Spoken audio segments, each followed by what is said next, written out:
হয়তো আমি আর কিছুক্ষণই বাঁচব। নিঃশ্বাস নিতে অনেক কষ্ট হচ্ছে। চোখ জোড়া বন্ধ হয়ে আসছে। মাথা থেকে অঝোর ধারায় রক্ত বের হচ্ছে। খুব কষ্ট হচ্ছে।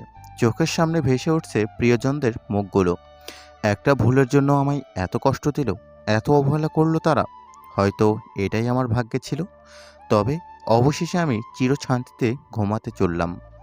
ভালো থেকো তোমরা। অতীতে যা ঘটেছিল, ঘুম ভাঙে এক বালতি পানির কল্যাণে। এটা আমার বোনের তৈরি অবার্ত টোটকা। যাই হোক, এখন তো আর শুয়ে থাকা যায় না। আমারই এই অবস্থা দেখে ৩২ পাটি দাঁত বের করে হাসছে আদিবা আর বলল, জলদি নিচে আয়, ফ্রেশ হয়ে নে। আর কি, চলে গেলাম ওয়াশরুমে। এবার আমার পরিচয়টাই দিয়েই নেই। আমি আশিক, বাবা মায়ের একমাত্র বখাটের ছেলে। আর আদিবা হলো আমার যমজ বোন। তবে আমি তাকে আপুই বানিয়েছি। আর সেও আমাকে তার বড় ভাই বানিয়েছে। আমরা দুজনেই এবার অনার্স লাস্ট ইয়ারে। পড়াশোনায় অত একটা ভালো নই আমি। আদিবার খাতা কপি করেই এই পর্যন্ত এসেছি। তবে এমনি এমনি নয়, আমার আপুটা প্রচণ্ড ঘুষখোর। আমাকে তার জন্য প্রতিদিন চকলেট, আইসক্রিম, ফুচকা কিনতে হয়। যাই হোক, এবার নিচে যেতে হবে। কিরে, তোর এতক্ষণ লাগে ঘুম থেকে উঠতে? না মা, তোমার ছেলে তো সারা রাত চুরি করেছিল, তাই হয়তো ঘুম ভাঙতে সময় লেগে গেছে। দেখো আদিবাপু, একদমই ভালো হবে না কিন্তু। এই, তুই আমার বড় হয়ে আমাকে আপু বলছিস কেন ভাইয়া? তোরা থামবি? মা বলো না, আমাদের মধ্যে কে বড়? বেশি বকর বকর না করে নাস্তা করে কলেজে যা। এরপর আমরা বের হয়ে পড়লাম কলেজে যাওয়ার জন্য। আমাদেরকে কলেজের সবাই সম্মান করে, কারণ আমার নিজের একটা গ্রুপ আছে, একটু বখাটে টাইপের। এর জন্যই আমার বোনকে বিরক্ত করার সাহস হয় নাই কারো। এতে আমার বোন একটু আমার প্রতি বিরক্ত। যাই হোক, আমার বোনকে কলেজে নামিয়ে দিয়ে আসলাম। চলে গেলাম অন্য একজনকে বিরক্ত করার জন্য। তার নাম হলো আখি। অসম্ভব সুন্দরী, আমাদের অফিসের ম্যানেজারের মেয়ে। এবার অনার্স প্রথম বর্ষেই পড়ে। ৩ বছর ধরে পিছনে পড়ে আছি, কিন্তু এই মেয়ে আমাকে দেখতেই পারে না। ৩ বছরে আখিকে কতবার প্রপোজ করেছি তার হিসেব নেই। প্রত্যেকবারই গালের মধ্যে থাপ্পড়, গালি আর জুতোই ছুঁড়ে মেরেছে অনেক কয়বার। কিন্তু এরপরেও আখির পিছনে ছাড়িনি আমি। বড্ড বেশি ভালোবাসি যে। কেন বুঝে না মেয়েটা। কেমন আছো আকি? আজকে তোমাকে খুব সুন্দর লাগছে। তুই আবার আইসোস? তোকে না বললাম আমার সামনে আসবি না? তখনই আশিক তাকে হাঁটু ভেঙে বসে আবারও প্রপোজ করে। আঁখি ঘুরে আশিককে থাপ্পড় মারতে যাবে, দেখে তো আশিক নেই। সামনে চেয়ে দেখে আশিক কোথায় যেন যাচ্ছে। যাক, ভালো হলো, আপদটা বিদায় হয়েছে। দেখলাম আদিবাকে, খুব অবাক হলাম।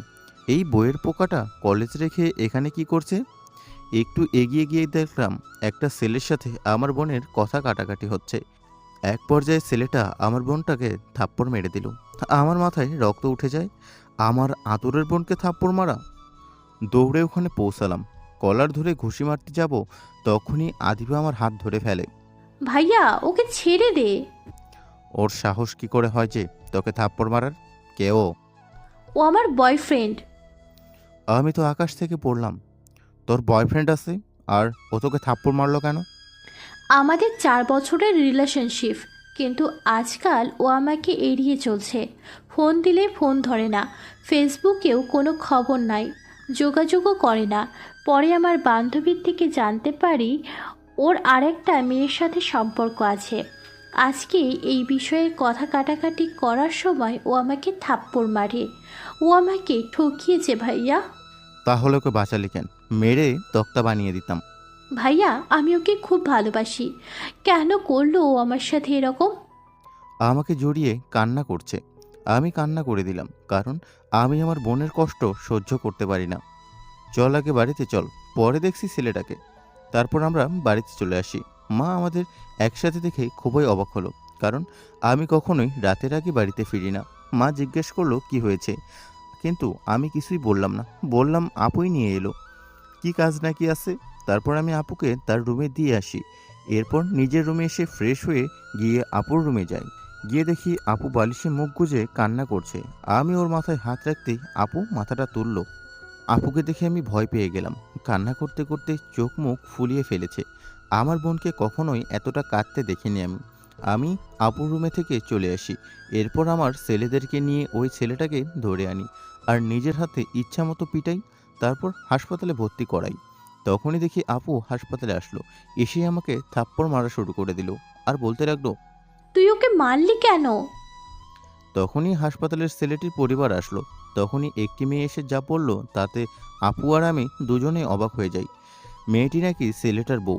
আপু বুঝতে পারলো ছেলেটা তাকে প্রথম থেকেই ঠকিয়ে এসেছে। আপু দৌড়ে ওখান থেকে বেরিয়ে এলো। আমিও আপুর পিছু নিলাম। বাড়িতে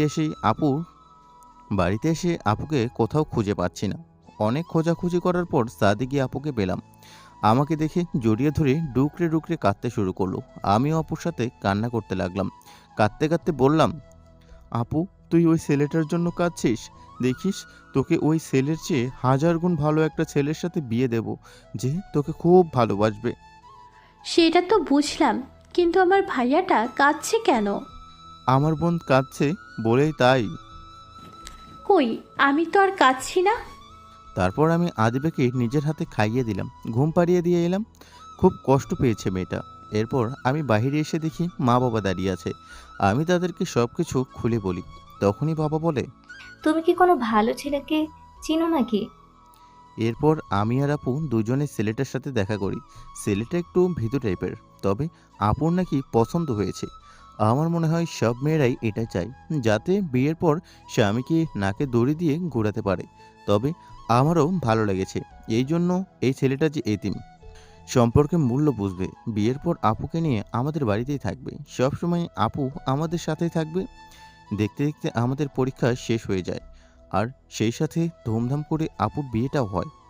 সবাই খুব খুশি, কিন্তু তখনই একটা ফোন আমার পুরো জীবনটাকেই বদলে দিল, সেই সাথে আমার পরিবারেরও।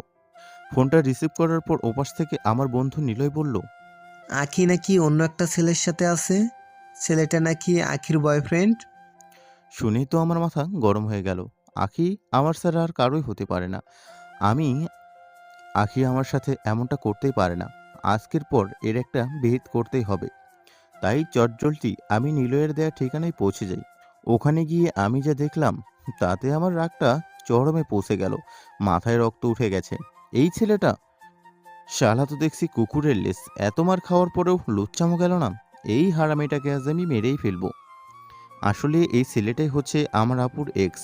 প্রথমে তো আমার বোনকে ঠকিয়েছে, হারামিটা এবার আমার ভালোবাসার দিকে হাত বাড়িয়েছে। কোনো কিছু না ভেবেই দৌড়ে গিয়ে ব্যাটাকে ইচ্ছামতো আড়ং ধুলাই দিতে লাগলাম। শালা মার খেয়ে মাটিতে লুটিয়ে পড়ে। এবার আমি কি করতে লাগলাম, ঠিক তখনই পিছন থেকে কেউ আমার মাথায় ভারী কিছু দিয়ে আঘাত করে। আমি মাথায় হাত দিয়ে বসে পড়ি। ঘুরে তাকাতেই দেখি আখি আমাকে বাড়িটা মেরে ছেলেটার দিকে এগিয়ে গেল আর বলতে লাগলো, আদি, তোমার কিছু হয়নি তো? তুমি ঠিক আছো তো? আমি বললাম, আখি তুমি ভুল করেছো, তুমি ভুল লোককে ভালোবাসছো। এই কুত্তার বাচ্চা তোমার ভালোবাসার যোগ্য না। এ একটা ঠকবাজ। ছেলেটা আমার বোন। আরে জানি জানি, তোর বোন তো একটা বেশ্যা। সে আদিকে নিজের যৌবনের জ্বালা মেটানোর জন্য ব্যবহার করেছে। তুইও তো তোর বোনের মতোই একটা লুচ্চা ইতর বদমাইশ। আমার মনে হয় তোর মা বাবা ওরকম ছিল। হ্যাঁ রে, ভালো মানুষের ঘরে তো ভালো মানুষ হয়। তোরা তো চিৎকার করে তখনই কথাগুলো বলল। এবার রাগে আমার শরীর কাঁপতে লাগলো। আমার কানে বারবারই আখির কথাগুলো বাজতে লাগলো। আমাকে কিছু বললে আমার কিছুই আসতো না, কিন্তু আখি আমার বোনকে নিয়ে এত খারাপ কথা কিভাবে বলে? আমার মা বাবাকে জানাই তাই বলেছে। আমি তখনই রেগে গিয়ে আখির গালে থাপ্পড় মেরে দেই। থাপ্পড়টা এত জোরে মেরেছি যে আখির কান দিয়ে রক্ত বেরিয়ে এলো আর সে নিচে পড়ে গেল। তখনই আমি ওর চুলের মুঠি ধরে ওকে বললাম, কি বললি তুই? তোর সাহস তো কম না। আমাকে যা বলেছিস বলেছিস, কিন্তু আমার পরিবারকে নিয়ে এত খারাপ কথা বলার তোর সাহস কি করে হলো? এই বলে আর একটা চর বসিয়ে দিলাম। তারপর আবারও চুলের মুঠি ধরে উঠিয়ে বললাম, আজকে তোর সব তেজ আমি মিটিয়ে দেব। তোরা এমন অবস্থা করবো যে সারা জীবনে ভুলতে পারবি না। তারপর আমি আখিকে ওখান থেকে তুলে নিয়ে একটা ফ্ল্যাটে আসি, আর ওইদিকে আদির বাচ্চাকে আমার লোকজনের হাতে দিয়ে আসি। আমার রাগ এখনও একটুটুকুও কমেনি, বরং আখিকে দেখে আরও 1000 গুণ বেড়ে গেলাম। আখি ভয়ে থরথর করে কাঁপছে, আমার কাছে মিনতি করছে তাকে ছেড়ে দেওয়ার জন্য। কিন্তু আখির এখানকার কোনো কথাই আমার কানে পৌঁছালো না। আমার কানে সেই কথাগুলোই বাজছে। এবার আমি আখির দুহাত চেপে ধরে দেয়ালের সাথে চেপে ধরি। এবার আখি চিৎকার করতে লাগলো, কিন্তু আখির চিৎকার কেউ শুনতেই পাবে না। বাহিরে মুষলধারে বৃষ্টি হচ্ছে। আখির এমন অবস্থা দেখে যেন আমি নরপশুতে পরিণত হয়ে গেছি। আমি হিতাহিত জ্ঞানশূন্য হয়ে পড়েছি। আখির ঠোঁটে লম্বা একটা কিস করি। তারপর আখি আমার মুখে থুথু মারে। এটা দেখে আমার রাগটা আরও বেড়ে যায়। এবার আমি কিস করি, আখির ঠোঁট ফেটে দেই। আখি ব্যথায় কোকিয়ে উঠল, তার ঠোঁট দিয়ে রক্ত পড়ছে। এবার আমি টেনে তার জামা ছিঁড়ে ফেললাম। আখি নিজেকে বাঁচানোর চেষ্টা করছে, আমার কাছে অনেক কাকুতি মিনতি করতে লাগলো, কিন্তু এই সময় আমার কানে কিছুই যাচ্ছে না। এরপর আমি আখিকে ধাক্কা মেরে বিছানায় ফেলে দিয়ে কিসের মতো করে ওর সারা শরীর কামড়াতে লাগলাম। এরপর আমি যা করলাম সেটা আমি কখনো চিন্তাও করিনি। আমার কাজ শেষ হবার পর আমি উঠে ওয়াশরুমে চলে যাই। ওয়াশরুমে যাওয়ার পর আমার টনক নড়ল। এটা আমি কি করলাম? এত নিচু কাজ আমি কি করে করতে পারলাম? তাও আবার আমার ভালোবাসার মানুষের সাথেই। এমন করলাম কি করে? আমি এতটা খারাপ কি করে হয়ে গেলাম? বন্ধুরা, রাগের মাথায় আমরা অনেক সময় এমন কিছুই করে ফেলি যা আমরা কখনোই কল্পনাও করি না, কিন্তু রাগ আমাদের দিয়েই সেই কাজটা করায়। তাই আমাদের উচিত নিজেদের রাগকে সংযত করার চেষ্টা করা, কারণ কোনো কিছু করে ফেললে আমাদের তার জন্য চরম মূল্য দিতে হবে। তারপর আমি ওয়াশরুম থেকে বেরিয়ে আসি। এসে দেখি আখি বিছানার এক কোণায় বসে আছে। সে বসে বসে ডুকরে ডুকরে কান্না করছে। এই কান্না নীরব কান্না। এই কান্নার কোনো আওয়াজই হয় না, শুধু কষ্টটাই থাকে পুরোটা জুড়ে। আমি কেন? হয়তো কোনো পুরুষই এই কান্নার ভেতরের কষ্টটা বুঝতে পারবে না। আখির শরীরের দিকে তাকিয়ে নিজেরই উপর রাগ হচ্ছে। এতটা নির্দয় আমি কি করে হলাম? এতটা পশুসুলভ আচরণ আমি কি করে করতে পারলাম? ছি ছি আশিক, তুই একটা মেয়ের সাথে এমনটা কি করে করতে পারলি? আখির সারা শরীরে আঁচড় এবং কামড়ের দাগ বসে গেছে। ওর সারা শরীর ফুলে গেছে। আমার চোখ দিয়ে পানি চলে আসলো। আমার নিজের ভালোবাসার মানুষের সাথে আমি এমনটা কি করে করলাম? আখি কি আমায় কোনোদিনও এর জন্য মাফ করবে? আমি আখির কাছে যেতেই আখির কান্না বন্ধ হয়ে গেল। আমি বললাম, আখি, আমাকে ক্ষমা করে দাও। আমি রাগের মাথায় কি করে ফেলেছি তা আমি নিজেও জানি না। তুমি আমার পরিবারকে এতটা খারাপ খারাপ কথা বলেছিলে, আমি আমার রাগকে কন্ট্রোল করতে পারিনি। আমাকে মাফ করে দাও আখি। এই বলেই আমি আখির হাত ধরতে গেলাম। আখি চিৎকার করে বলে ওঠে, সাবধান, আমাকে টাচও করবি না শয়তান। তোকে দেখলেও আমার ঘৃণা হচ্ছে। আবার বলতিস তুই নাকি আমাকে ভালোবাসিস। এই তোর ভালোবাসার নমুনা। সরি, আমি যা করেছি তার জন্য, কিন্তু এখন তোমার চিকিৎসা দরকার। তুমি আমার সাথে চলো, হাসপাতালে যেতে হবে। দেখো, কাঁদলেই তো সব কিছু ঠিক হয়ে যাবে না, তাই না? আর বিশ্বাস করো, আমি তোমাকে সত্যিই ভালোবাসি। না, এইভাবে হবে না। আমি আকিকে কোলে করে গাড়িতে বসাই আর গাড়ি চালিয়ে সোজা হাসপাতালে চলে যাই। তারপর আখির চিকিৎসার ব্যবস্থা করে ডক্টর দেখে বলে তারপর আমি আখির চিকিৎসার ব্যবস্থা করি। ডক্টর দেখে বলে, এমন অবস্থা কি করে হলো? আমরা কিছু বলছি না দেখে নিজেই কাজ করে ওষুধ লিখে দিয়ে ক্যাবিনেটে ত্যাগ করলো। এরপর আমি ওষুধ আর খাবার কিনে এসে দেখি যে আখি ঘুমাচ্ছে। ঘুমের মধ্যে ওকে খুব শান্ত আর নিষ্পাপ লাগছিল। কি করে যে এমন একটা মেয়ের সাথে এই ব্যবহারটা করলাম, আমি ভেবেই পাই না মেয়েরা এমন কেন। এত বছর ধরে আমি ওর পিছনে পড়ে আছি, শত অপমান সহ্য করে ওর পিছনে ছাড়িনি, শুধু ওর থেকে একটু ভালোবাসা পাওয়ার আশায়। আসলেই সত্যিকারের ভালোবাসার কদর আজকাল খুবই কম। এই জন্যই যে আখি ওই প্লে বয়ের প্রেমে পড়ে আর এতটাই বিশ্বাস করে যে ওই ছেলেটা যা বলেছে সবই বিশ্বাস করে ফেলেছে। আখির ঘুম ভেঙে যায়, আমাকে দেখে মুখটা ফিরিয়ে নেয়। আখি, খাবারটা খেয়ে নাও, এরপর ঔষধগুলো খেতে হবে তো। তোর আনা কোনো জিনিসই আমি খাবো না। আমার ঘৃণা হয় তোকে দেখলে। মনটা খারাপ করে দিল মেয়েটা। দেখো, আমি সত্যি সরি। আমি মানছি আমার ভুল হয়েছে, কিন্তু এখন খাবারটা খেয়ে নাও প্লিজ। এই বলে আমি আখির মুখের দিকে খাবারটা বাড়িয়ে দিলাম। ও আবারও মুখ ঘুরিয়ে নেয়। ব্যাস, আমার মাথায় রাগ উঠে গেল। সোজা আঙ্গুলে ঘি উঠবে না, তাই এবার আঙ্গুলটা একটু বাঁকা করতেই হবে। এই মেয়ে, এই, তুই খাবি কিনা বল? না। তখনই আমি এক হাতে ওর মুখ টিপে ধরে আর এক হাতে খাবার ঢুকে দিই। তখনই বাধ্য হয়ে খাবারটা খেলো। তারপর আমি ওকে ওষুধ খাওয়ানোর পর সে ঘুমিয়ে পড়ে। তখন আমি চেয়ারে বসেই ঘুমিয়ে পড়ি। সকালে আমার ঘুম ভাঙে কারোর ধাক্কাতে। চোখ খুলে দেখি আখি বেডে নেই। আমি ঘাড় ফিরিয়ে দেখি পুলিশ। কিন্তু কেন? আমার বুঝতে বাকি রইল না এটা আখেরি কাজ। এরপর আমি পুলিশের সাথে থানায় পৌঁছে গেলাম। গিয়ে দেখি আমার পুরো পরিবার আর আখির বাবা সেখানে বসে আছে। তখন আমার বাবা আমাকে দেখে আমার কাছে এসে জিজ্ঞেস করলো। মাথা নিচু করে হ্যাঁ জানান দিলাম। তখনই আমার বাবা আমাকে চড় বসিয়ে দিলেন। তারপর লাঠি এনে ইচ্ছামতো পিটাতে লাগলেন। পুলিশের কিছু লোক এসে বাবাকে আটকালেন। আমি সেইভাবেই দাঁড়িয়ে আছি। জানি এখন আমার কোনো কথাই কেউই শুনবে না। দেখুন, আপনারা এসব ঝগড়া বাদ দিয়ে ভিতরে এসে বসুন। সব কিছু ওখানেই বলা হবে। তারপর সবাই ভিতরের দিকে যেতে লাগলাম। তখনই আমি দেখতে পাই আপু আর মা সামনে কান্না করেই যাচ্ছে, আর দুলাভাই ওদের সান্ত্বনা দিচ্ছে। আমার সাথে তাদের চোখাচোখি হতেই তারা মুখটা ফিরিয়ে নেয়। তাদের মুখ দেখে বোঝা যাচ্ছে আমার প্রতি তাদের প্রচুর ঘৃণা সৃষ্টি হয়েছে। ভেতরে গিয়ে বসার পর দেখুন, পুরো ঘটনাটা এখানে আমরা সকলেই জানি। আর মিস্টার আশিকও তার অপরাধ স্বীকার করে নিয়েছে। এখন আপনাদের কাছে দুটো রাস্তা আছে। প্রথমত, আপনারা ছেলে মেয়ের বিয়ে দিতে পারেন, এতে আপনাদের উভয় পরিবারের জন্য ভালো হবে। আর দ্বিতীয়টা হলো আশিকের শাস্তি। এখন আপনারাই ঠিক করুন কি করবেন। দুই পরিবার কিছুক্ষণ কথা বলে জানালো তারা বিয়ে করাবে, আর এতে আমিও রাজি। কারণটা তো জানিনি, কিন্তু তখনই আমি এই নরপশুটাকে বিয়ে করতে পারবো না। আমি এর এমন শাস্তি হোক যাতে আর কেউ কোনো দিনও এমন কাজ করতে না পারে। কি বলছিস মা এসব? তোর জীবনটা নষ্ট হয়ে যাবে, সমাজ থেকে দূরছাই করবে।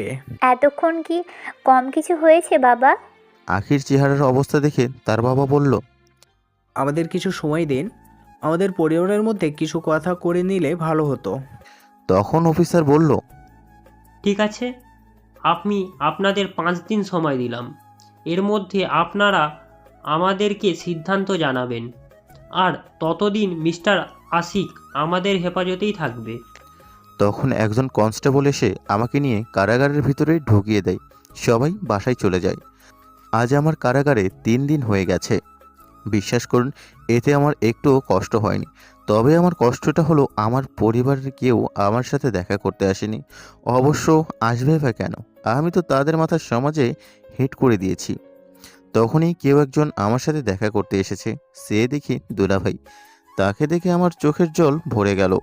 দুলাভাই আমার কাছে এসে জিজ্ঞেস করলেন, কেমন আছো আশিক? খুব ভালো আছি। বাবা মা আপু তারা কেমন আছে? তুমি তো জানোই তারা কেমন। আচ্ছা, তুমি তো এরকম ছেলে নও, তাহলে এরকম একটা কাজ কি করে করলে? এরপর আমি দুলাভাইকে ওই দিনের সব কথা খুলে বলি। তোমার দিক থেকে বলতে গেলে রাগ হওয়াটাই স্বাভাবিক, কিন্তু তুমি একটু বেশিই করে ফেলেছো রাগের মাথায়। আর আরেকটা কথা, আমি খবর নিয়ে জানতে পেরেছি যে আখি বিয়েতে রাজি হয়েছে। তারা সম্ভবত কালই আসবে। চিন্তা করো না, সব ঠিক হয়ে যাবে। এই কয়দিনে কি হাল করেছো নিজের। আসলে আমি এতদিন আসতে পারিনি, কারণ বাবা কিছুদিন ধরে ঘর থেকেই বের হচ্ছেন না, যার কারণে অফিসের সব কিছুই আমাকে দেখতে হচ্ছে। এত ব্যস্ততার কারণেই আসতে পারিনি। না না, একদম এমন করে বলো না। তুমি আমার পরিবারের খেয়াল রেখো, তাতেই আমি খুশি। আচ্ছা, তুমি এখন বাড়িতে চলে যাও, না হলে সবাই চিন্তা করবে। এরপর দুলাভাই চলে যায়। লোকটা খুবই ভালো। পরের দিন আমার বিয়েটা পুলিশ স্টেশনেই হয়। এরপর আমরা বাড়ির দিকে রওনা হই। বাড়িতে পৌঁছে আমি আপু আর মায়ের সাথে কথা বলার চেষ্টা করলাম অনেক, কিন্তু তারা আমাকে পাশ কাটিয়ে চলে যায়। তারা আমাকে যেন সহ্যই করতে পারছে না। আপু শুধু নিয়মিত খাতিরে আর দুলাভাইয়ের পীড়াপিড়িতেই বাসর ঘরটা সাজিয়ে দিল। সেই সাথে আখিকেও বউ সাজানোর দায়িত্ব নিল।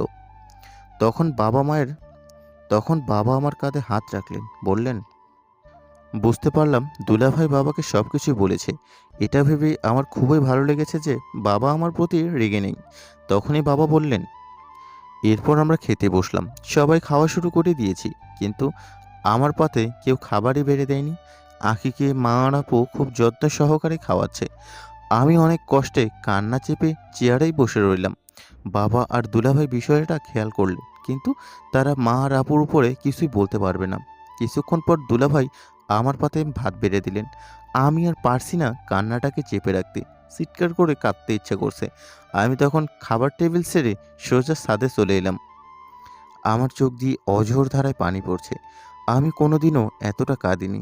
চিৎকার করে কান্না করতে ইচ্ছে করছে, কিন্তু ছেলেদের সেই অধিকারটা নেই। তাদের আড়ালেই কাঁদতে হয়।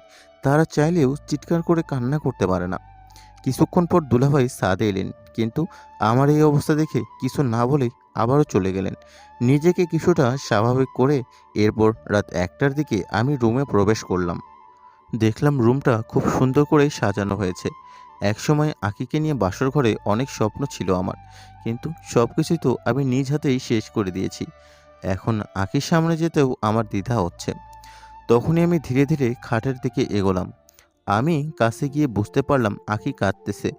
আমি তার কাঁধে হাত রাখতে চেয়েও রাখতে পারিনি। তখন আঁকিকে ডাক দিলাম, বললাম, কাঁদছো কেন? আঁখি আমার দিকে মুখ তুলে তাকাতে আমি ভয় পেয়ে গেলাম। এ কি হাল করেছে মেয়েটা নিজের! চেহারার এই 4 দিনে একেবারেই শুকিয়ে গেছে। চোখের নিচে কালো দাগ পড়ে গেছে।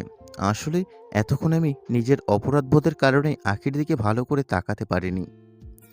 এতক্ষণ ধরে মেয়েটা নিশ্চয়ই কান্না করছিল, কারণ ওর চোখ দুটি ফুলে গেছে, টকটকে লাল হয়ে গেছে। আমি বললাম, এ কি হাল করেছো তুমি নিজের? আরে এখন তো সব ঠিক হয়ে যাচ্ছে, এবার একটু হাসো। তখনই আঁখি আমার দিকে অগ্নি দৃষ্টিতে তাকালো আর বলল, তোর মতো চরিত্রহীন লম্পটের সাথে আমি থাকতে পারবো না। আমি শুধু আমার বাবার কথা রাখতে তোকে বিয়ে করেছি। দেখো আঁখি, যা হবার তা তো হয়েই গেছে। এটা একটা খারাপ স্বপ্ন ভেবে ভুলে যাওয়া যায় না? আমাকে কি ক্ষমা করা যায় না? আমি জানি আমি তোমার অনেক বড় ক্ষতি করে দিয়েছি, কিন্তু এখন তো আর সেসব নিয়ে বসে থাকলে চলবে না, তাই না? চলো আমরা আবার জীবনটাকে নতুনভাবে শুরু করি। আমি কথা দিচ্ছি আমি কথা দিচ্ছি, তোমার সব কিছু আবার আগের মতো ঠিক করে দিব। আঁখি তখন রাগান্বিত চেহারা নিয়ে চিৎকার করে বলল, তাই নাকি? তুই আমার সব কিছু ঠিক করে দিবি? ঠিক করতে পারবি তো? তুই কি পারবি লোকের মন থেকে আমায় নিয়ে যে বিচ্ছিরি কথা আছে দূর করতে পারবি? সেগুলো পারবি আমার মা বাবা ও পরিবারের সম্মান ফিরিয়ে দিতে? পারবি আমার সুন্দর জীবনটা ফিরিয়ে দিতে? পারবি কি আমার দেখা সকল স্বপ্নগুলোকে ফিরিয়ে দিতে? আমার জীবনটা আগের মতো করে দিতে? কি হলো মিস্টার আশিক, কথা বলছেন না কেন? কোনো উত্তর নেই তোর কাছে, তাই না? এখন আমি কি করতে পারি? এতটাই সত্যি যে এটা তো সত্যি যে আঁখির সব কিছু আমি ফিরিয়ে দিতে পারবো না। একটা ভুল আমাদের জীবনটাকে কি করে দিল। তোমার সব কিছু আমি আগের মতো করে হয়তো দিতে পারবো না, কিন্তু আমি তোমাকে কথা দিচ্ছি, আমি যতটুকু পারি তোমাকে আবার স্বাভাবিক জীবনে ফিরিয়ে দেওয়ার চেষ্টা করব। আমাকে এগুলো বলে লাভ নেই, তোকে খুব ভালো করেই চেনা হয়ে গেছে আমার। তাচ্ছিল্যের হাসি হেসে কথাটা বলল আঁখি। বিশ্বাস করো আঁখি, আমি যেটা করেছি সেটার জন্য আমি সত্যি অনুতপ্ত। বিশ্বাস করো, আমি তোমাকে সত্যি অনেক বেশি ভালোবাসি। আমার সামনে এই কুমিরের কান্না করে লাভ নেই। আর বলে দিচ্ছি, আমার কাছে ভুলেও স্বামীর অধিকার ফলাতে আসবি না। অবশ্য তুই তো জোর করেই স্বামীর অধিকার আদায় করতে পারবি, সেটা আর বলার অপেক্ষায় রাখে না। তোর মতো নোংরা পুরুষেরা সব কিছুই পারে। হ্যাঁ। চিন্তা করো না, আমি তোমার কাছে কখনোই স্বামীর অধিকার ফলাতে আসবো না। যদি পারো এই অমানুষটাকে, নোংরা লোকটাকে ক্ষমা করে দিও তুমি। বলেই আমি একটা বালিশ আর একটা চাদর নিয়ে সোফায় শুয়ে পড়লাম। খুব কষ্ট হচ্ছে আমার। সবাই আমার সাথে এমন বাজে বিহেভ করছে কেন? আরে মানুষ তো মাত্রই ভুল করে, তারা আমাকে আমার এই ভুলের জন্য ক্ষমা করে দিতে পারে না? আখির কথা না হয় ছেড়ে দিলাম, তার সাথে অন্যায় করেছি, এই জন্য আমাকে ক্ষমা করতে হয়তো একটু সময় লাগবে, কিন্তু আপু আর মা কেন আমার সাথে এমন করছে? আগে তো খাবার না খেলে মা আমার পিছনে খাবারের প্লেট নিয়ে দৌড়াতো, আর এখন আমার চোখ দিয়ে পানি শুধু টপ টপ করে পড়ছে। চোখের পানি গিয়ে সোফা ভিজিয়ে দিচ্ছে। আপু তো প্রতিদিন আমার সাথে ঝগড়া না করলে তার পেটের ভাতই হজম হতো না। কই, এখন তো আমার সাথে একটা কথাও বললো না। এসব ভাবতে ভাবতে ভেজা চোখ নিয়ে কখন যে ঘুমিয়ে পড়েছি। সকালে আমার ঘুম ভাঙলো 9:25-এ। কেউ আমাকে ডাকতেও এলো না। আঁখি হয়তো নিচে চলে গেছে। আমি ওয়াশরুমে ঢুকলাম, ফ্রেশ হয়ে নিচে গেলাম। গিয়ে দেখি সবাই ব্রেকফাস্ট করছে। মা আর আখি সবাইকে খাবার সার্ভ করছে। আমাকে দেখে আপু টেবিল ছেড়ে উঠেই গেল। মা আর আখি রান্নাঘরের দিকে চলে গেল। মনটা খারাপ হয়ে গেল। আমাকে দেখে দুলাভাই বলল, আরে শালাবাবু যে, এসো এসো, খেয়ে নাও। আমার খাওয়ার ইচ্ছেটাই চলে গেছে, তাই কিছু না বলেই বাড়ি থেকে বেরিয়ে যাই। বেরোনোর পর আমার সেই ক্লাবে চলে যাই। সেখানে সবার সাথে কথা বলে মনটা অনেকটাই ভালো হয়ে গেল। সব কিছু প্রায় ভুলেই গেলাম। সারাদিন বন্ধুদের সাথে আড্ডা, খাওয়া দাওয়া এবং ঘোরাঘুরি করেই কাটিয়ে দিলাম। এখন আমি আমার বেস্ট ফ্রেন্ড এখন আমি আর আমার বেস্ট ফ্রেন্ড নিলয় আমাদের প্রিয় জায়গা নদীর পাড়েই টুলতাতেই বসে আছি।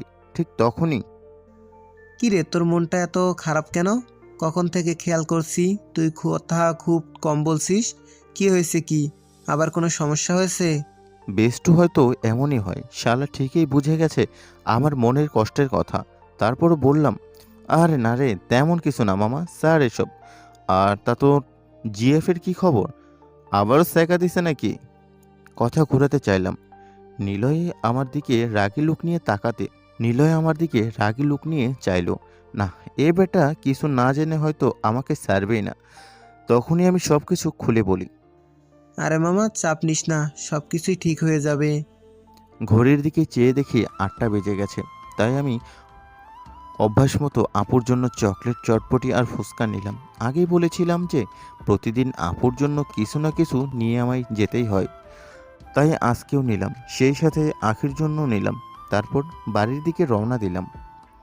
বাড়িতে পৌঁছে আমি সোজা আপুর রুমে গিয়ে নক করি। দুলাভাই দরজাটা খুলল। আরে তুমি সারাদিন কোথায় ছিলে? এসো ভেতরে এসো। আমি ভেতরে গিয়ে বললাম, আপু নে, তোর জন্য এগুলো আনলাম। আপু আমাকে দেখে মুখ ঘুরিয়ে খাটের অন্য পাশে গিয়ে বসে পড়ল।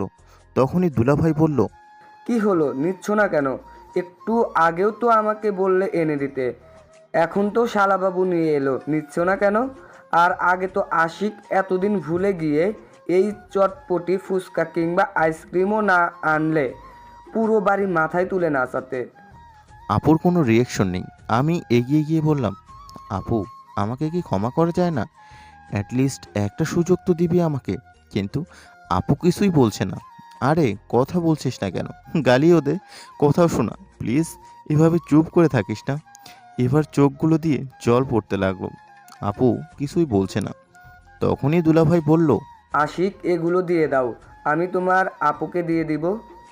কিন্তু আমি ভালো করেই জানি আপু এগুলো শুয়েও দেখবে না। এরপর আমি চোখের জল মুছতে মুছতে রুমের দিকে গেলাম। রুমে ঢুকেই দেখলাম আখি কাপড় চেঞ্জ করছে। আখি আমাকে দেখতে পেরে কোনো রকমে নিজের শরীরটা ঢাকে। লুচ্চা ইতর, তুই কোনো দিনও শুধরাবি না। তুই নক না করে ইচ্ছে করে রুমে ঢুকে গেলি। আখি বিশ্বাস করো, আমি ইচ্ছে করে এটা করিনি। তারপর রুম থেকে বেরিয়ে যাই। কিছুক্ষণ পর আখির দরজা খুললো। আমি ঢুকেই ওর হাতে প্যাকেটটা দিলাম। ও প্যাকেটটা নিল, কিন্তু নিয়ে সোজা বাইরে ফেলে দিল আর বলল, তোকে না বলেছি তোর আনা কোনো জিনিসই আমি খাবো না, আমার ঘৃণা হয়। আমি কিছু না বলে সোজা ছাদে চলে এলাম।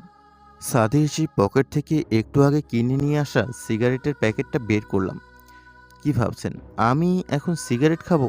না ভাই, আমি বাবা মায়ের যতই বকে যাওয়া সন্তান হই না কেন, নেশা জাতীয় দ্রব্য ছুঁয়েও দেখি না। সিগারেটটা জ্বালিয়ে হাতে নিয়ে বসে থাকাটাই আমার অভ্যাস। এতে কেমন যেন একটা অদ্ভুত শান্তি শান্তি ভাব চলে আসে মনে। যাই হোক, কিছুক্ষণ ছাদে কাটিয়ে নিজের রুমে চলে আসি। এসে দেখি আঁখি ঘুমিয়ে গেছে। ওর ঘুমন্ত মুখটা কতই মিষ্টি, একেবারে বাচ্চাদের মতো, দেখলেই আদর করতে ইচ্ছে করে। কিন্তু সেই সাহস আমার কাছে কই। বাই চান্স ঘুম ভেঙে গেলে আমার ঘাড় মটকে দিবে মেয়েটা। আমি আর কি, এখন সোফায় শুয়ে আখির মায়াবী মুখটা দেখতে দেখতে ঘুমিয়ে পড়লাম। আজকেও কেউ ডাক দিতে আসেনি। আমি ঘুম থেকে উঠেই ফ্রেশ হয়ে নিই। কিন্তু এখন আর নিচে যাওয়া যাবে না, কারণ আমাকে দেখলেই সবাই খাওয়া বন্ধ করেই চলে যাবে। আমি সোফাতে বসে ফোনটা বের করে টাইম পাস করতে লাগলাম। কিছুক্ষণ পর বাবা ঘরে এলেন, তবে হাতে করে আমার জন্য খাবার নিয়ে এলেন। কিন্তু অভিমানের ঠেলায় আমার আর খাওয়াটা হয়ে ওঠেনি। তখনই বাবা বলল, আমিও বাবার কথা মতো রেডি হয়ে বাবার সাথে অফিসে চলে গেলাম। বাবা আর দুলাভাই অফিসের সবার সাথে আমার পরিচয় করিয়ে দেয়, আর দুলাভাই আমাকে কাজগুলো দেখিয়ে দেয়। ব্যাস এখন কাজে মন দিলাম। এভাবেই আমার দিনগুলো কাটতে লাগলো। মায়ের কাছ থেকে অনেকবার ক্ষমা চেয়েছি, কিন্তু কোনো লাভই হয়নি। মা বলে আমার জন্য নাকি তিনি কলঙ্ক গর্ভ হয়েছেন। মা বলে আমার জন্য নাকি তিনি কলঙ্ক গর্ভা হয়েছেন। আপু, আঁখি সেই আগের মতোই রয়ে গেল। এভাবেই সবার অবহেলা নিয়ে কেটে যাচ্ছে প্রায় 1 মাস। অবশ্য এখন আমি নিজেই তাদেরকে আমার এই অমানসিক চেহারাটা আর দেখাই না। দেখবে কি করে? আমি খুব সকালে ঘুম থেকে উঠে সোজা রেডি হয়ে বাইরে এসে সকালের নাস্তাটা করি। কারণটা নিশ্চয়ই আপনাদের অজানা নয়। এরপর সারাদিন অফিসে কাজ নিয়েই ব্যস্ত রাখি নিজেকে। এতটা কষ্ট, এতে কষ্টটা একটু কম হয় আর কি। প্রথম 1 মাস আমি অফিস থেকে দুপুরের টিফিন পিরিয়ডে আঁকিকে সময় করে খোঁজ খবর নিতাম, এই সে খেয়েছে কিনা, কিন্তু তার বদলে প্রত্যেকবারই গালিগালাজ শুনতে হয়েছে আমাকে। এখন আমি এখন আর আমি ফোন দিই না। শুধু শুধু কষ্ট করে কী লাভ? এখন আমার একটা নিজস্ব রুটিন আছে। একদমই সকালে ঘুম থেকে উঠেই রেডি হওয়া, তারপর বাহিরে কিছুক্ষণ ঘোরাঘুরি করা, তারপর সকালের নাস্তাটা আজিম মামার হোটেলে করা, অফিসে চলে আসা, এরপর কাজের মধ্যে নিজেকে ডুবিয়ে থাকা, দুপুরের টিফিন পিরিয়ডে ক্যান্টিনে গিয়ে লাঞ্চ সেরে নেওয়া। অবশ্য বাবা দুলাভাই আমাকে জোরাজুরি করে বাড়িতে গিয়ে খাবার জন্য, কিন্তু আমি একটা কথাই বলি যে আমি কারোর অস্বস্তির কারণ হতে চাই না। তারা আর কিছুই বলতে পারল না। অবশেষে অফিস শেষ করে আমি বন্ধুদের সাথে আড্ডা দিয়ে অনেক রাতে বাসায় ফিরি, যখন সবাই ঘুমিয়ে যায়। এতে হয়তো আঁখি খুবই খুশি, কারণ আমার চেহারাটা আর তাকে দেখতে হয় না। মা বোনেরও আমার আর মুখ কালো করে দেখতে হয় না। যাই হোক, একদিন অফিসে কাজ করছিলাম, তখনই বাবা আমাকে ফোন দিয়ে বলল জলদি বাড়িতে যেতে। আমি ভয় পেয়ে যাই, কারণ জিজ্ঞেস করতে বাবা বলল আঁখি নাকি অসুস্থ হয়ে পড়েছে। আমি তখন বাড়িতে গিয়ে দেখি সবাই ড্রয়িং রুমে বসে আছে, আঁখি এখানে নেই। আমি গিয়ে জিজ্ঞেস করলাম কি হয়েছে। সবার মুখ গম্ভীর। তখনই আবার জিজ্ঞেস করলাম বলবে তো কি হয়েছে? আপু আর মা যেহেতু আমার সাথে কথাই বলে না, বাবা দুলাভাই কিছু বলছে না। তারপর আমি জিজ্ঞেস করলাম আঁখি কোথায়? মা বলল ঘরেই আছে। আমি তখন সোজা রুমে চলে আসলাম। এসে দেখি আঁখি মন খারাপ করে বসে আছে। আমি কাছে গিয়ে জিজ্ঞেস করলাম কি হয়েছে আঁখি? আঁখি ঠাই বসে আছে, কিছুই বলছে না। তখন আমি একটু উচ্চস্বরে প্রশ্নটা করলাম, আরে কি হয়েছে? কেউ তো দেখছি কথাই বলছে না, একটু বলবে প্লিজ ঘটনাটা কি? তখনই আঁখি আমার দিকে শুকনো গলায় বলল, আমি প্রেগনেন্ট। কি বলবো, আমার তো খুশিতে নাচতে ইচ্ছে করছে। তখনই হাসি মাখা মুখে আঁখিকে বললাম, এ তো ভালো খবর একটা, এ তো ভালো একটা খুশির খবর। তুমি এভাবে মন মরা করে বসে রয়েছো কেন? তখনই আখির পেঁচা মার্কা মুখের ভঙ্গিতে দেখে আমার মুখে হাসিটা থমকে গেল। আমি অ্যাবর্শন করব। এই বাচ্চা আমি রাখতে পারবো না। কি বলেছো এসব পাগলের মতো? তোমার মাথা ঠিক আছে আখি? তখনই আখি রেগে যায় আর চেঁচিয়ে চেঁচিয়ে বলে, আমি তোর মতো নোংরা চরিত্রহীন বদমাইশ ছেলের সন্তান আমার পেটে রাখতে পারবো না। আমার নিজেকে ডাস্টবিনের মতো লাগছে। এই সন্তানও তোর মতো একটা অমানুষী হবে। তাছাড়া ওই দিনটার কোনো স্মৃতি আমি রাখতে চাই না। আখির এই কথা শুনে রাগ উঠে যায় আমার। আমি রেগে গিয়ে ওকে থাপ্পড় মারতে যাব, ঠিক তখনই দেখি মা আমার হাতটা ধরে ফেলেছে। তারপর আমার গালে একটা থাপ্পড় বসিয়ে দিল মা। আইসে গরিবের মাদার তেরেসা, নিজের ছেলের কষ্টটা দেখতে পারতেছে না, অথচ বাইরের একটা মেয়েকে নিয়ে কি ন্যাকামনা করতেছে। মা তুমি জানো এই মেয়েটা কি বলেছে? এই একটা নিষ্পাপ শিশুকে অপবাদ দিচ্ছে, যার এখনো জন্মই হয়নি। আবার বলছে আখি নাকি এই বাচ্চাটাকে রাখবে না।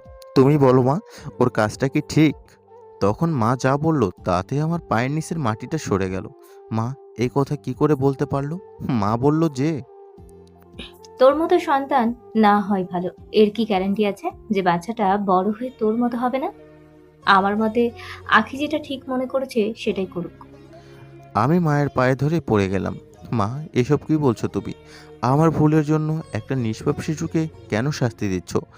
তোমরা আমাকে যে শাস্তি দিচ্ছ আমি তো তা মেনে নিয়েছি। তোমাদের যদি আমাকে আরও শাস্তি দেওয়ার ইচ্ছা হয় তাহলে আমাকে দাও প্লিজ। আখিকে বলো না এমনটা যেন না করে। আমার কোনো কথাই তাদের কানে পৌঁছালো না। ওরা ঘর থেকে বেরিয়ে গেল। আমিও সেখানে ঠাই বসে রইলাম। নিজেকে খুব অসহায় লাগছে। একটা ভুলের জন্য একটা মানুষকে ঠিক কতটা শাস্তি দেওয়া যায়? আমার সেটা জানা নেই, কিন্তু নিজের ভালোবাসার মানুষদের অবহেলার চেয়ে বড় শাস্তি হয়তো আর কিছুই হতেই পারে না। আখির উপর আমার ঘৃণা সৃষ্টি হতে লাগলো। নিজের মাকে কেমন যেন অপরিচিত লাগতে লাগলো। ওই দিন আর বাহিরে বেরোয়নি, ঘরের ভিতরেই ছিলাম। রাতের বেলা ছাদে চলে আসলাম। রাতের আঁধারের সাথে নিজের সকল দুঃখগুলো মিশিয়ে দেওয়ার চেষ্টা করলাম, যাতে সকালের সূর্য স্নিগ্ধ আলোর সাথে সাথে আমার দুঃখ কষ্টগুলোও মিলিয়ে যায়। কিন্তু সে চেষ্টা বৃথা। হঠাৎ করে বাইরে শুরু হলো বৃষ্টি। বৃষ্টি আমার তেমন ভালো লাগে না, কিছুক্ষণ ভিজলেই জ্বর চলে আসে। কিন্তু আজকে কেমন যেন অদ্ভুত রকমের ভালো লাগা কাজ করছে। বৃষ্টির ফোঁটায় ফোঁটায় যেন আমার কষ্টগুলো ধুয়ে যাচ্ছে। আমার শরীর, মন, মস্তিষ্ক সব যেন ঠান্ডা হয়ে আসছে। এ যেন এক অনন্য অনুভূতি। যতক্ষণ বৃষ্টি ছিল ততক্ষণই ভিজলাম। বৃষ্টি থামার পর ছাদ থেকে নেমে পড়ি। তারপর ওয়াশরুমে গিয়ে চেঞ্জ হয়ে নেই।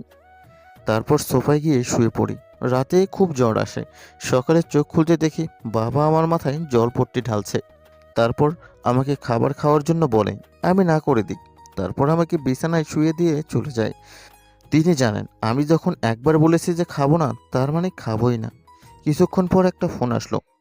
প্রথমবার ধরতে পারিনি, তাই আবার ফোনটা নিয়ে ধরলাম। ওপাশ থেকে দুলাভাই বলল, আখি নাকি আপুকে নিয়ে হাসপাতালে গেছে অ্যাবর্শন করার জন্য। আমি তখনই বাড়ি থেকে বেরিয়ে আসলাম। যদিও জ্বর এখনও আছে, কিন্তু আমি না গেলে অনেক বড় একটা ক্ষতি হতে চলেছে। গাড়িতে উঠে আপুকে ফোন দিলাম, ধরছে না। তখনই আখিকে দিলাম, কিন্তু কোনো সাড়া শব্দ নেই। অনেকবার ট্রাই করার পর আপুও ফোন ধরলো না। জিজ্ঞেস করলাম তারা কোথায় আছে। আপু অনেক বিরক্তিটা নিয়ে উত্তর দিল। আমি সোজা হাসপাতালে চলে এলাম। হাসপাতালে পৌঁছে এসে আপু আর আখি দেখি হাসপাতালের সবে গাড়ি থেকে নেমেছে। আমি গাড়ি থেকে নেমেই দৌড়ে চলে গেলাম তাদের কাছে। যেতে চাচ্ছিলাম, কিন্তু আমার শরীরটা খুবই দুর্বল। কোনো মতে তাদের নাগাল পেলাম। আমি গিয়ে তাদের পথ আটকালাম। এরপর বললাম, কি করতে যাচ্ছ তোমরা? আমি এটা কিছুতেই হতে দেব না। যাই হয়ে যাক না কেন, আমি তোমাদের আমার সন্তানকে এভাবে মারতে দিব না। আমি আখির হাত ধরে টানতে লাগলাম, কিন্তু কি বলবো, আমার শরীর তো খুবই দুর্বল। আমি আখির সাথে পেরে উঠলাম না। তারপর কোথা থেকে যেন দুইজন লোক এসে আমাকে ধরে হাসপাতালের গেট দিয়ে বের করে দেয়। আমার মাথাটা কেমন যেন ঘুরতে লাগলো, যার কারণে আমি কোনো দিকে হাঁটছি কোন দিক দিয়ে হাঁটছি সেটাই বুঝতে পারছি না। কিন্তু আমি হাঁটছি, তাদেরকে আমায় আটকাতেই হবে। তখনই হঠাৎ কিসের সাথে যেন প্রচণ্ড জোরে একটা ধাক্কা খেলাম। আমি মাটিতে লুটিয়ে পড়লাম। বন্ধুরা, এতক্ষণ আমার ফ্ল্যাশব্যাকে ছিলাম। এখন চলুন বর্তমানে ফিরি। আর যারা এখন নতুন ভিউয়ার্স, তাদেরকে বলছি প্রথম থেকে পড়ে আসুন, তবেই ভালোভাবে মজা পাবেন। চলুন তাহলে বর্তমানে আসা যাক। আমার আশেপাশের লোকজনের আওয়াজ শুনতে পাচ্ছি, কিন্তু চোখ খুলতে পারছি না। আমি অজ্ঞান হয়ে যাই। আবার যখন জ্ঞান ফেরে তখন দেখতে পাই আমি হাসপাতালের বেডে শুয়ে আছি, কিন্তু মাথা তুলতে পারছি না। আমি ওঠার চেষ্টা করতেই নার্স আমাকে বলল, আরে, আপনার জ্ঞান ফিরেছে তাহলে? আপনি জানেন আপনি কতদিন ধরে অজ্ঞান অবস্থায় ছিলেন? মানে কি বলতে চাচ্ছেন? আমি কতদিন অজ্ঞান ছিলাম? জি স্যার, আপনি আজ নিয়ে 25 দিন অজ্ঞান অবস্থায় ছিলেন। শুনে তো আমার মাথা কাজ করা বন্ধ করলো। 25 দিন আমি অজ্ঞান ছিলাম? তখনই নার্স বলল, স্যার, আপনি রেস্ট নিন, আমি আপনার স্ত্রীকে খবর দিচ্ছি। বলতে হবে স্যার, খুব কপাল করে এমন স্ত্রী পেয়েছেন। আজকালকে তো হাসপাতালকে নার্সদের উপরই দায়িত্ব দিয়ে চলে যায় বাড়ির লোক, কিন্তু আপনার স্ত্রী দিন রাত আপনার কাছে বসেছিলেন, আপনার সেবা যত্ন করতেন। এখন উনি কি একটা কাজে বাইরে গেলেন। তারপর নার্স চলে যায়। আমি এবার খুব ভালো রকমেরই অবাক হলাম। আখি কি করে সম্ভব? সে তো আমাকে সহ্যই করতে পারে না। তাছাড়া আমাদের বাড়ির লোকেরাই বা কই? নার্স তো তাদের কথা কিছুই বলল না। তারা কি এখনো আমার উপর রেগে আছে? যদি তাই হয় তাহলে বাবা, দুলাভাই এরা কোথায়? এসব ভাবতে ভাবতেই আমার মাথায় চট করেই পাকিয়ে গেল। আমি দরজায় কারো আগমন দেখলাম। হয়তো দৌড়ে এসেছে। মেয়েটি খুবই হাঁপাচ্ছে। মেয়েটির বয়স আনুমানিক 23 থেকে 25 হবে। গায়ের রং তেমন একটা ফর্সা না হলেও মেয়েটির মুখ খুবই ভীষণ মায়াবী। চোখ দুটি বড় বড়, কাজল নেই চোখে। অবশ্য কাজলের দরকারও নেই। মেয়েটির চোখে কেমন যেন সরোবরের কালো জল কিসমিস করছে। পরনে সালোয়ার কামিজ, সাজসজ্জা নেই তেমন, তবে এই হালকা সাজাই মেয়েটিকে অপূর্ব লাগছে। ঠোঁটে একটা প্রশান্তির, চোখে কড়া হাসি। মোট কথা, মেয়েটির যা রূপে তাতে যে কোনো পুরুষই প্রেমে পড়তে বাধ্য হবে। মেয়েটি একদৃষ্টিতে আমার দিকে তাকিয়ে আছে, কিন্তু কে এই মেয়ে, আমার এখানে কি করতে এসেছে, এসব ভাবছি তখনই নার্স বলল। ওহ ম্যাডাম, আপনি এসে পড়েছেন। আমি বুঝতে পারলাম এই সে মেয়ে যাকে নার্স আমার বউ বলেছে। তার মানে আমি ভুল ছিলাম, আঁখি নয়।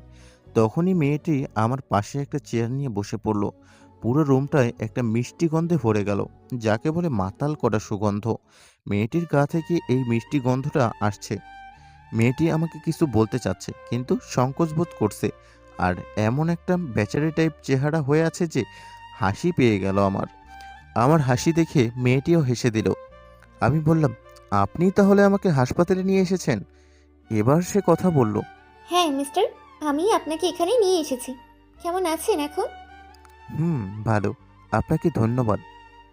আরে ধন্যবাদের কি আছে, আমরা মানুষই তো মানুষকে সাহায্য করব, এটা তো আমার দায়িত্ব ছিল। তাছাড়া আপনার এই অবস্থার জন্য আমি তো দায়ী। মানে বুঝলাম না, আপনার দায়িত্ব মানে? আপনি তো আমার গাড়িতে অ্যাক্সিডেন্ট করেছেন। আসলে আমি নতুন ড্রাইভিং শিখছিলাম, কিন্তু উত্তেজনায় গাড়ির স্পিড এতটা বাড়িয়ে দিয়েছিলাম যে কন্ট্রোল করতেই পারিনি। তার ফলে আপনার এই অবস্থা হয়েছে। I am sorry.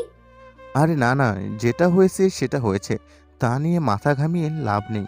কিন্তু আমি একটা ব্যাপার বুঝতে পারছি না, নার্স কেন আপনাকে আমার স্ত্রী বলেছিল? তখনই দেখি মেয়েটির লজ্জা পেয়ে যায়। বাহ, মেয়েটির লজ্জা মিস্তা মুখটা ভারী মিষ্টি লাগছে। এর জন্য আমি সরি। আসলে আপনার অবস্থা খুবই খারাপ ছিল। যেহেতু অ্যাক্সিডেন্ট কেস, তাই ডাক্তার চিকিৎসা করতেই চাইছিল না। তাই আমিই বাধ্য হয়ে বলি যে আমি আপনার বউ। মেয়েটি একটা হাসি দিয়ে বলল, সেটা বুঝলাম, কিন্তু নার্স বলছিল আপনি নাকি আমার দিনরাত সেবা করেছেন। তখন সে বলে, এটা তো করতেই হতো, আমার জন্যই তো আপনার এই অবস্থা হয়েছে, তাই না? আমি ভাবছি কি আশ্চর্য, আমার নিজের লোকেরা আমাকে ফেলনা মনে করে রেখে দিয়েছে। আর এই মেয়েটাকে আমি কখনো দেখিও নি, না ছিল কোনো পরিচয়, অথচ মেয়েটা আমাকে সেবা করে সুস্থ করে তুলেছে। আর নিজের ভুলের জন্য বারবার ক্ষমা চাচ্ছে, সেটা নাকি সে নিজের অনিচ্ছাই করেছে। কতটা পার্থক্য মেয়েটার আর আমার আপনজনদের মধ্যে। আমি যখন আমার পুরনো দিনগুলোর কথা ভাবছিলাম, তখন মেয়েটির ডাকে আমি বাস্তবে ফিরলাম। মেয়েটি পড়ল, ও হ্যালো মিস্টার, কোথায় হারিয়ে গেলেন? না না, কিছু না, আপনি বলুন কি বলবেন। আমি বলবো মানে? এখন তো বলবেন আপনি। আপনার সম্পর্কে তো আমি কিছুই জানি না। আর আপনার পরিবারকেও জানাতে হবে আপনার কথা। তারা হয়তো ভীষণ চিন্তায় আছেন। আমি আস্তে আস্তে নিজের মনে মনে বললাম, আমার জন্য চিন্তা করার মতো কেউই নেই। কিন্তু এগিয়ে মেয়েটির কানে মনে হচ্ছে বেশি পাতলা। আমার কথা শুনে বলে ফেললো। মেয়েটি বলে, চিন্তা করার মতো কেউ নেই মানে? আপনার কি কেউ নেই? না, আমার পৃথিবীতে কেউ নেই, সবাই আমার জীবন থেকে হারিয়ে গেছে। মেয়েটিকে কিছু বলতে চাইনি, কারণ আমার কষ্টের কথা শুনে কাউকে কষ্টিত করার আমার কোনোই মনোভাব নেই। তাছাড়া আমিও আর ওখানে ফিরে যেতে চাই না। অবশ্য বাবার জন্য খারাপ লাগছে, তবে এটাই ঠিক হবে, কারণ আমার জন্য বাবাকেও কম কথা শুনতে হয়নি, কম অপমানিত হতে হয়নি। খারাপ অতীতটা ভুলে যাওয়াই ভালো, সেটাকে বারবার মনে করে কষ্ট পাওয়ার বোকামি। ও হ্যালো মিস্টার, আবার কোথায় হারিয়ে গেলেন? সরি, আমার কথার জন্য হয়তো আপনি কষ্ট পেলেন। আসলে আমি বুঝতেই পারিনি যে আপনি অনাথ। অনাথ কথাটা যেন বিষের ছুরির মতো বুকে বিঁধল। কারণ যারা অনাথ তাদেরকে অনাথ বললে এতটাও কষ্ট হতো না, কিন্তু আমার সব কিছু থেকেও যেন আজকে আমি অনাথ। মেয়েটি কিছুটা বিরক্ত হয়ে বলল, আরে আপনি তো আজও। আমি আপনার সাথে কথা বলছি, আর আপনি কি নিয়ে ভাবছেন? এভাবে কি কথা বলা যায়? আরে বাস, এই মেয়েটাকে আমি ঠান্ডা শান্ত প্রকৃতির ভাবছিলাম, কিন্তু এই মেয়ে তো দেখছি একেবারে তার উল্টো। সরি, আসলে আমি। থাক থাক, আর বলতে হবে না। আমরা এতক্ষণ ধরেই কথা বলছি, আপনার নামটাই জানাই হলো না। ও সরি, আমার নাম হলো আশিক, মানে ইফাদুল ইসলাম আশিক, বলেই আমি চুপ। আপনি তো মিস্টার সত্যি একটা বলদ, গাধা কোথাকার। আরে একটা মেয়ে আপনার সাথে আগ বাড়িয়ে কথা বলছে, আর আপনি কোনো কিছুই বলছেনই না। মেয়েদের সাথে কিভাবে কথা বলতে হয় তাও তো জানেনই না দেখছি। আরে অ্যাটলিস্ট আমার নামটা তো জিজ্ঞেস করবেন নাকি? সরি, আসলে আমি বুঝতে পারিনি। আচ্ছা, আপনার নাম কি? হুম, ঠিক আছে। আমার নাম হলো তানিশা আক্তার রেনু, তবে সবাই আমাকে রেনু বলেই ডাকে। হুম, খুবই সুন্দর নাম। তাই? ধন্যবাদ। আপনার নামটাও সুন্দর। ধন্যবাদ। এভাবে কেটে গেল আরও 10 দিন। রেনু আর আমি এখন খুবই ভালো বন্ধু। আজকে ডাক্তার বলল আমি বাড়ি ফিরে যেতে পারবো। রেনু আমার সাথে ছিল। রেনু বলল, চলো আসি, তাহলে আমরা এখনই বাড়িতে চলে যাই। বাড়িতে যাই মানে? কোথায়?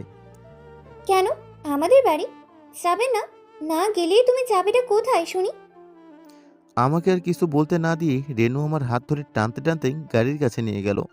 আমাকে সামনের সিটে বসিয়ে দিয়ে নিজেই ড্রাইভিং করতে লাগলো। আমি বললাম, তুমি গাড়ি চালাবা? দেখো, আবার যেন আমাকে হাসপাতালে যেতে না হয়। অনেক কষ্টে সেখান থেকে ছাড়া পেয়েছি। রাগানোর জন্য বললাম। তখনই রেনু রাগে কটমট দৃষ্টিতে আমার দিকে তাকিয়ে বলল, তোর যদি এতই ভয় হয়, যা, নাম গাড়ি থেকে। আসলে রেনু খুব বেশি রেগে গেলে তুই তোকারি করে কথা বলে। আরে না, আমি তো এমনিতে মজা করছিলাম। ঠিক আছে, মনে রেখো এটাই শেষবার।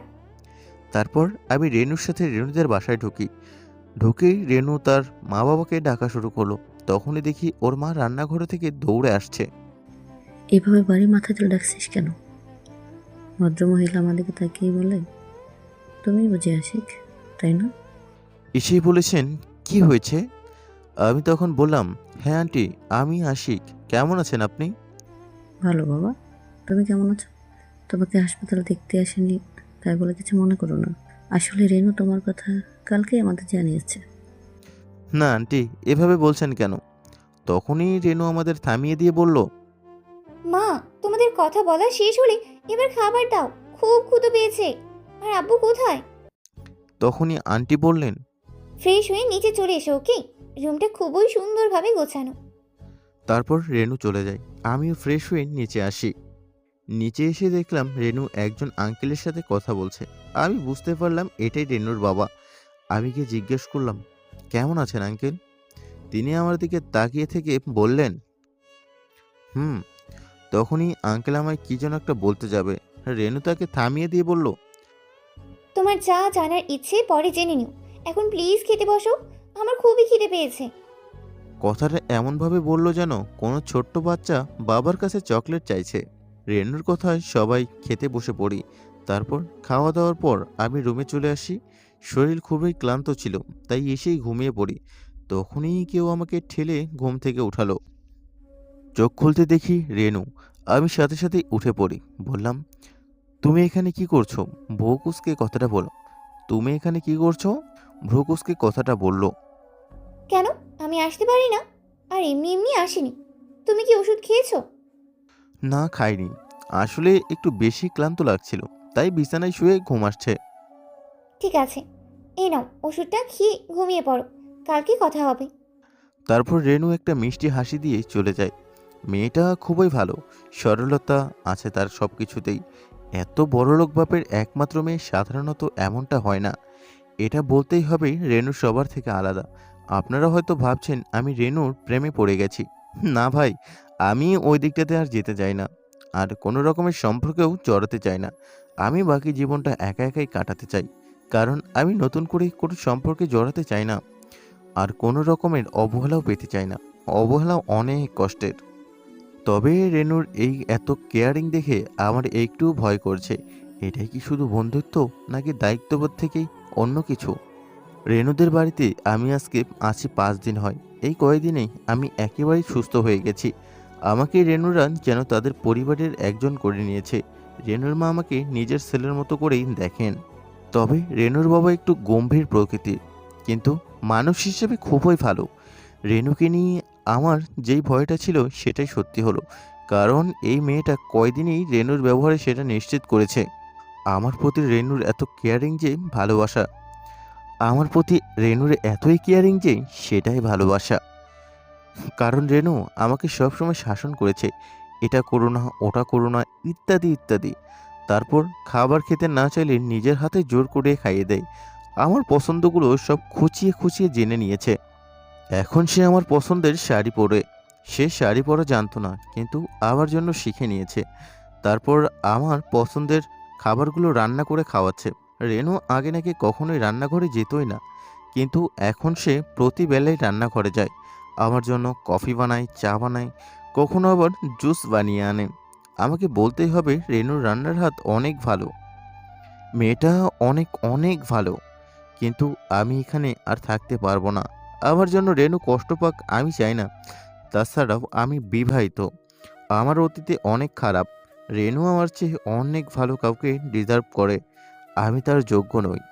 তাই আমি চলে যাব বলেই ঠিক করলাম। তাই কাপড় চোপড়গুলো গুছিয়ে নিলাম। তারপর ব্যাগ নিয়ে নিচে আসতেই দেখি রেনু আর তার বাবা মা নিচেই বসা ঘরে বসে আছে। আমি তাদের সামনে যেয়েই দাঁড়িয়ে গেলাম। তখনই রেনু দাঁড়িয়ে গেল, আমার দিকে অবাক দৃষ্টিতে তাকিয়ে বলল। তুমি ব্যাগ নিয়ে এখানে কেন? কোথায় যাবে তুমি?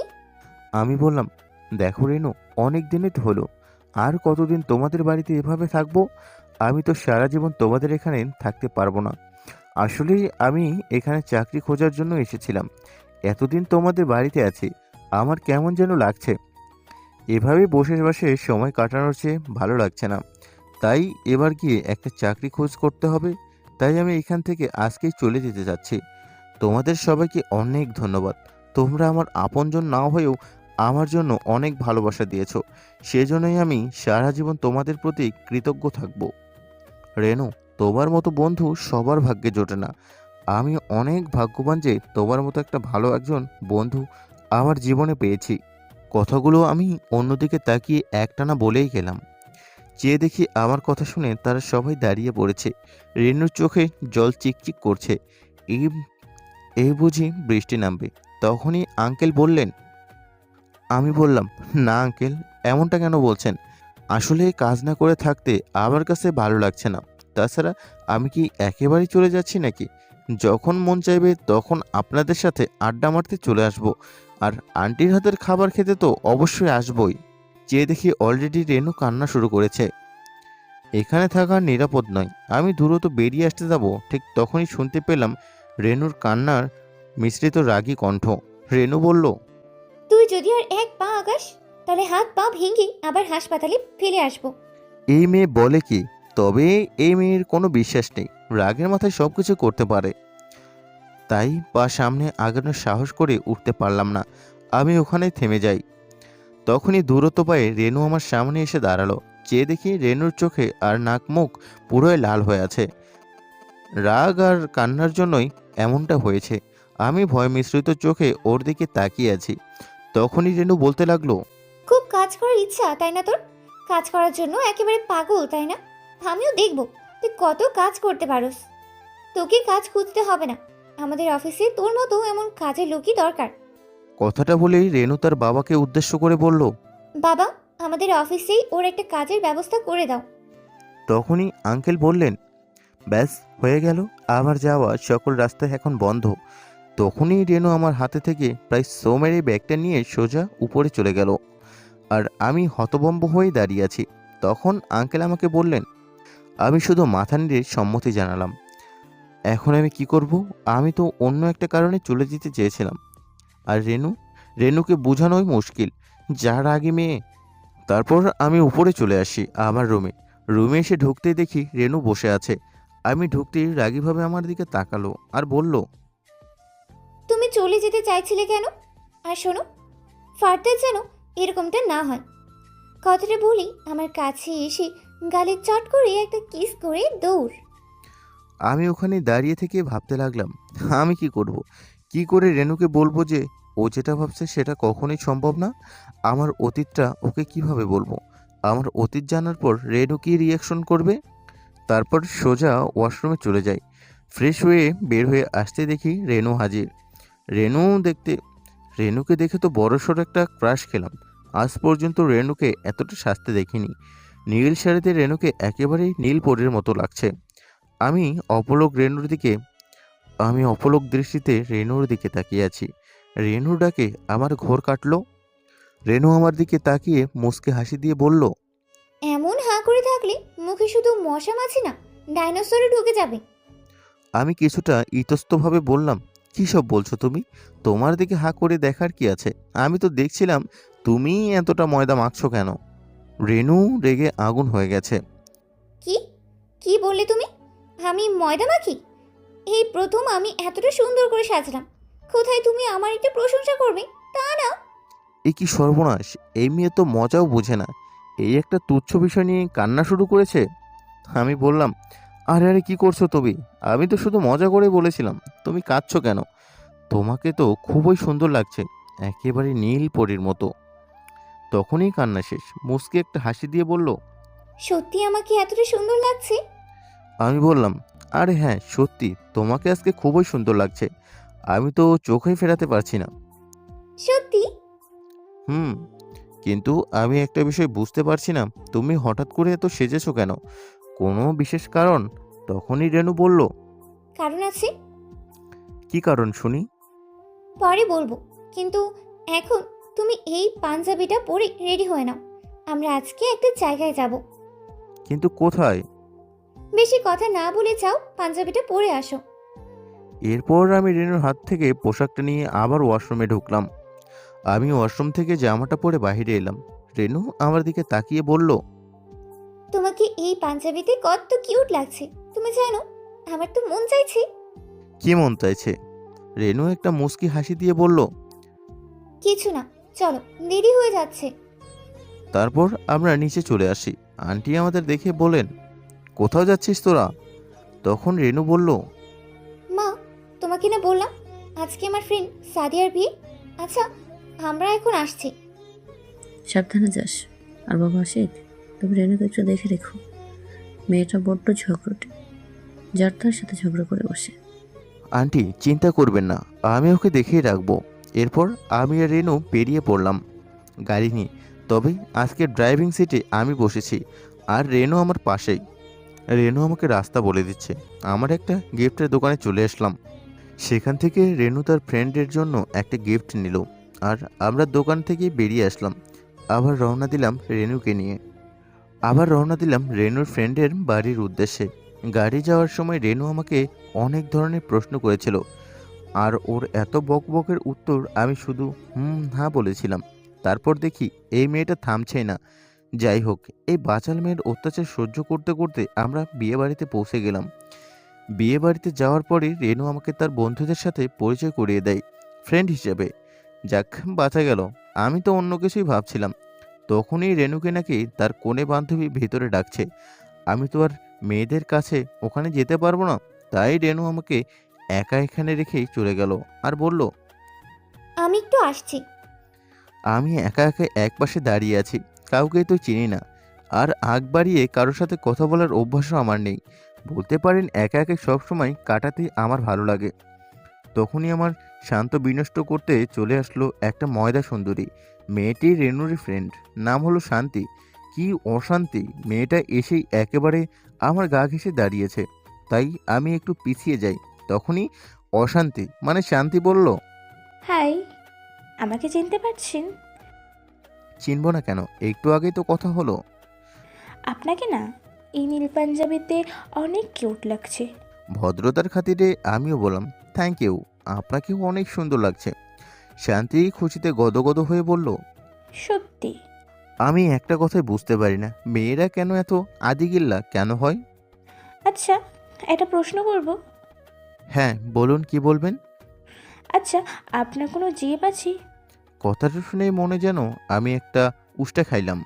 তারপর বললাম, না নাই। চেয়ে দেখলাম মেয়েটির চোখ চকচক করছে। তারপর বলল। ওমা, কি বলছেন আপনি? আপনার মতো এমন একটা কিউট ছেলে জিভ নাই? সত্যি অবিশ্বাস্য। ও মাই গড, এই মেয়ে তো দেখছি একেবারে পাক্কা ফ্ল্যাট রানী। ছেলেদের কি করে ফ্ল্যাট করতে হয় তা ভালো করে জানে। না বাবা, এখানে থেকে কেটে পড়ে ভালো। তারপর হয়তো সোজা প্রপোজ করেই বসবে। আমি হালকা গলা খকড়িয়ে বললাম, এক্সকিউজ মি, আমি একটু আসছি। এই মেয়ে তো পুরাই একটা জোক। শান্তি বলল। আর একটু দাঁড়ান না, একটা কথা ছিল। আমি থেমে গিয়ে বললাম, জি বলুন, কি বলবেন? তখনই শান্তি কোথা থেকে যেন একটা গোলাপ ফুল এনে আমাকে সোজা প্রপোজ করে বসলো। ঠিক সেই মুহূর্তে রেনুর আগমন।